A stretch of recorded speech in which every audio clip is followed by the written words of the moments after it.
Good morning, all. CamelbackTrading.org coming to you this Thursday morning, December 22nd. We are looking at Window Trader's market profile of the ES and SPY. So yesterday, the Bulls got the daily back into balance. They did it on a gap, which held, and they did it with a trend day. Right now, coming into today, it's a 4-day balance. Looks like it's going to start with a 5-day balance, as we're seeing if the bears could take back some of this trend day. Overnight, we traded above yesterday's high, and now we're trading a bit into the single print. So as you can see, so mechanical, very gingerly taking out the day's high and dipping their toe into the single prints. Okay? Remember, see single prints held by just a little bit yesterday. We'll see if they're going to hold. Once again, we had a 10-wide POC, which was going to be a downside destination. And it's going to become possibly, again, there's 90 minutes to go, possibly an upside destination today. It's amazing how those things work out. Triple Q's doing the same thing. Remember, they had 2 cents of single prints left in C. They've traded down around half back from yesterday. And the Russell, who only had 1 set of single prints left, they've gotten down right to about where they start also. Right now, early, SPY's overnight high is 387.17. Overnight low is 385.31. We've had light volume the first 3 days of the week. Ranges, though, have been pretty good. Again, I'll take range over volume any day, but I have a feeling we're going to get contraction of possibly both over these next 2 trading days. Game plan for this morning. Well, if we open below M's low and start with lower value, now that set of single prints was decent.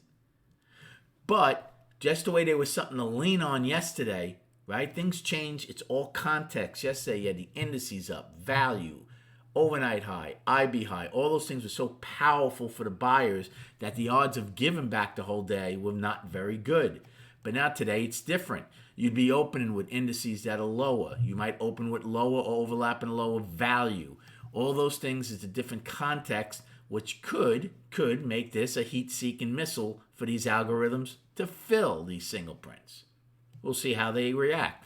If we open up and we have tempo and volume to the downside, instead of looking for a long, I'd look for a short to at least fill the single prints. If we take out yesterday's low, it's not a big deal, right? There's not going to be much defense there because we're in balance. I think there'd be more of a defense by sellers at the day's high, because once you take out yesterday's high, then I would have the daily into the up position. Okay? So, again, if we open in the next 75 to 90 minutes above M's low in value, you could take a long the first time, but I would use probably M's low or half back as my out, because then I'd see if they try to really get going to fill these singles. So that's a plus value would be at least unchanged or maybe only overlap into lower. That's one play. If, however, we open inside of these single prints, then I'll look for a short against M's low with the lower value. If we can't get back into M, then these single prints should fill.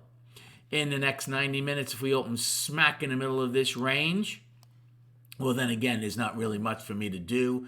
I would watch. I'd probably take a short against yesterday's high if it was to push up, or use that long play against value and M's low.